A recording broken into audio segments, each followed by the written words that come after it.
السلام علیکم ورحمۃ اللہ وبرکاتہ۔ بھائی صاحب نے سوال کیا کہ ہم دیکھتے ہیں کہ مسلمان لوگ اپنے جسم کو مارتے ہیں اور خون کرتے، کیا ہے؟ قرآن مجید میں کہا بھی نہیں لکھا ہے کہ مسلمان شوڈ پیئرس دی باڈی۔ قرآن مجید میں کہا نہیں لکھا ہے کہ اپنے جسم کو مارنا چاہیے۔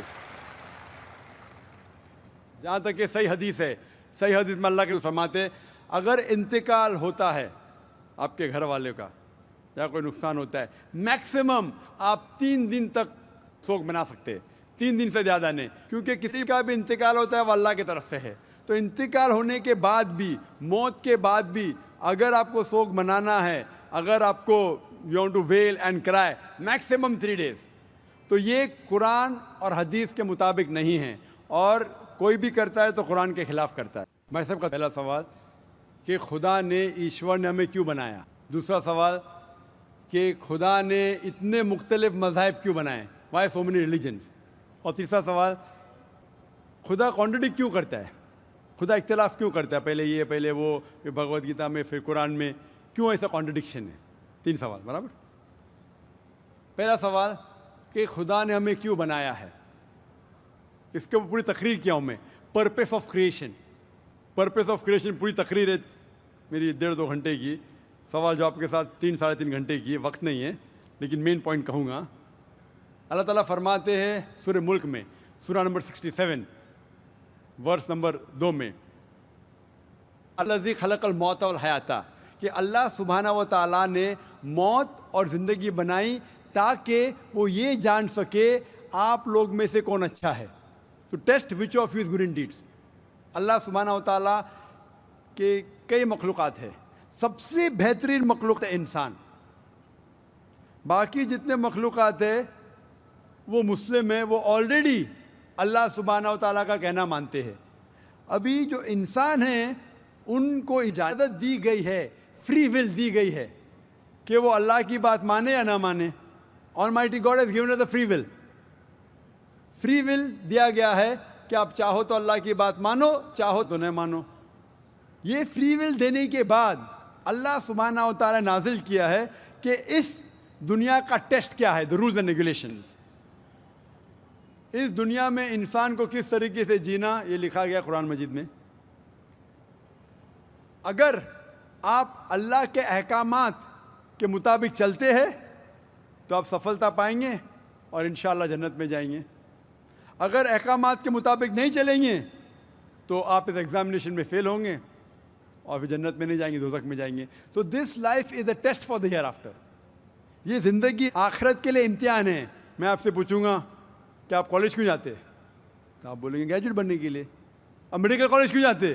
تو آپ بولیں گے ڈاکٹر بننے کے لیے۔ تو ہم یہ دنیا میں آئے ٹیسٹ پاس کرنے کے لیے، کیونکہ اس دنیا میں آنے کے پہلے سورہ اعراف سورہ نمبر 7 آیت نمبر 172 میں لکھا ہے کہ اللہ سبحانہ و تعالیٰ نے ساری انسانیت کو، آدم سے اب تک ساری انسانیت کو، from the lines of Adam, کھڑا کیا، پوچھا کہ کون ہے عبادت کے لائق، اور سب نے کہا صرف ایک اللہ سبحانہ و تعالیٰ۔ پھر اللہ تعالیٰ نے پوچھا کہ کون یہ ٹیسٹ کرنا چاہتا ہے؟ تو انسان ہم بیوقوف تھے جو یہ ٹیسٹ کرنے کے لیے آئے، کیونکہ باقی لوگ جو پتھر، پہاڑ، جانور، یہ سب مسلم ہیں، پر ان کے پاس چوائس نہیں ہے۔ اگر آپ کے پاس چوائس نہیں ہے، فرشتے کے پاس چوائس نہیں، جو بھی اللہ کہتے وہ ان کی بات مانتے، لیکن ہم کو چوائس دینے کے بعد اگر ہم اللہ کی بات مانیں تو ہم فرشتے کے اوپر ہو جائیں گے، اگر نہیں مانیں گے تو فرشتے کے نیچے شیطان کے ساتھ ہوئیں گے۔ تو ہم نے بولے نہیں، ہم کو تو فرسٹ کلاس فرسٹ آنا ہے، تو آ گئے ہم وہاں پر، ہم اس دنیا میں، ٹھیک ہے۔ تو یہ ٹیسٹ ہے، اور انسان سب سے اچھی مخلوق ہے، best creation of almighty God. تو this life is a test for the hair after.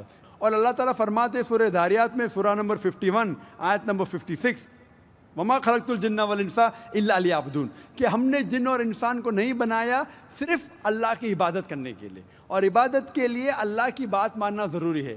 So this life is a test for the hereafter. یہ جو زندگی ہے آخرت کے لیے ہمارے لیے امتحان ہے۔ آپ کا سوال نمبر 2 کہ اللہ نے مختلف مذاہب کیوں بنائے؟ اللہ نے صرف ایک ہی مذہب بنایا ہے، ایک ہی دین، جس کا نام قرآن میں ہے سورہ ال عمران سورہ نمبر 3 آیت نمبر 19 میں، ان الدین عند اللہ الاسلام، the only religion acceptable in the sight of Allah is Islam. صرف ایک ہی دین جو اللہ کے نزدیک صحیح ہے وہ اسلام. اسلام کے معنی ہے امن، پیس. اسلام کے معنی ہے to submit your will to God, خود اپنے خواہش سے اللہ کے احکامات کے مطابق زندگی کو بسر کرنا. اسلام کا مطلب یہ نہیں کہ محمد سلطان ذاکر. اسلام مطلب اللہ کے احکامات پہ عمل کرنا اور امن حاصل کرنا. تو جتنے پیغمبر آئے صرف اسلام سکھائے. مذہب ایک ہی ہے لیکن مذہب کا پیغام بدلا گیا. جس طریقے سے جو پہلے بھائی صاحب کے سوال میں نے جواب دیا تھا کہ سارے پیغمبر کا اہم پیغام تھا کہ خدا ایک ہے، صرف اس کی عبادت کرو، اور آخری پیغمبر محمد صلی اللہ علیہ وسلم میں باقی چیز میں لٹل بٹ ڈفرینس ہوگا، but the basic message was the same. Basic جو پیغام تھا ایک خدا، صرف اس کی عبادت کرو، اس خدا کی کوئی پرتیما نہیں، بت پرستی غلط ہے. اور اس ایشور کے آخری پیغمبر محمد صلی اللہ علیہ وسلم. لیکن کیونکہ وقت جانے کی وجہ سے جو پیغام جو دیا گیا تھا وہ بدلتا گیا، جیسا میں نے کہا. تو جتنی مذہبی کتابیں جو قرآن کے پہلے آئے، کوئی بھی مذہبی کتاب محفوظ نہیں ہے. ہندو اسکالرس خود کہتے ہیں کہ the Vedas have been changed. Bible scholars خود کہتے ہیں بائبل ہیو بین چینجڈ. جتنے مذہبی کتاب کے اسکالرز کہتے ہیں کہ ان کی مذہبی کتاب میں تبدیلی آ چکی ہے. لیکن قرآن میں الحمدللہ. اور جو دشمن اسلام ہیں اکارڈنگ ٹو ولیم مور، جو ایک اسلام کا بہت گریٹ کرٹک ہے، اسلام کے خلاف بات کرتا ہے، وہ پھر بھی کہتا ہے 200 سال پہلے کہا کہ ایک واحد مذہبی کتاب جو 1200 سال تک کے محفوظ ہے وہ ہے قرآن. تو مذہب ایک ہی ہے، اللہ میں ماننا، اس کی عبادت کرنا، اس کے علاوہ کسی کی عبادت نہیں کرنا. اور آخری پیغمبر محمد صلی اللہ علیہ وسلم ایک ہی مذہب. ہم لوگوں نے اس کے غلط ڈفرینٹ نام دیے، تو مذہب ایک ہی تھا. آپ کا آخری سوال، اتنے ڈفرینسز کیوں پیدا کیے؟ وہ اللہ نے نہیں کیے، انسان نے کیے. خدا کا سب میں سے یکساں تھا، ہم انسانوں نے اسے تبدیل کیا. جیسا میں نے کہا نا، کائی کے لیے؟ فائدے کے لیے. تو ابھی ہمیں یہ دیکھنا ہے کہ اصل مذہب کیا ہے. اور میں عام طور پہ کہتا ہوں، جو میں رائے دیتا ہوں میں صرف ایک طرفہ رائے نہیں دیتا ہوں کہ صرف قرآن میں مانو. میں کیا کہتا ہوں، آپ کم از کم ایک بات پہ مانو کہ ایک کتاب 100% خدا کی ہے. ٹھیک ہے؟ یہ ماننے میں کسی کو گلا شکوا نہیں ہوگا. ہندو کہیں گا وید خدا کی کتاب ہے، عیسائی کہیں گا بائبل خدا کی کتاب ہے، مسلمان کہیں گے قرآن خدا کی کتاب ہے. پھر میں یہ کہتا ہوں کہ جو ساری مذہبی کتابوں میں یکسانیت ہے، ہم کم از کم اس کے اوپر عمل کریں. جو اختلاف ہے اسے کل ڈسکس کریں گے. صحیح بات؟ جو یکسانیت ہے، پھر آپ کہہ سکتے یہ تو وید اور قرآن میں ہے. کرسچن کہیں گا یہ بائبل اور قرآن میں، مسلم کہیں گا قرآن اور بائبل میں، قرآن اور وید میں. تو یہ بات تو 100% خدا کی ہے. آپ اس بات کو تسلیم کرتے کیا نہیں؟ جو چیز کامن ہے بائبل، وید، قرآن میں، وہ 100% اللہ کا کلام ہونا چاہیے. باقی ہے کہنے بات پر ڈسکس کریں گے. تو ساری مذہبی کتابوں میں لکھا ہے کہ محمد صلی اللہ علیہ وسلم آخری پیغمبر. اختلاف کی بات نہیں ہے. ساری مذہبی کتابوں میں لکھا ہے کہ خدا ایشور ایک ہے، کوئی اختلاف کی بات نہیں. نہ اس کی کوئی پرتیما ہے، نہ کوئی بت ہے، اس کی عبادت کرنا چاہیے. باقی چیز چھوڑو، کم از کم اس پہ تو عمل کرو.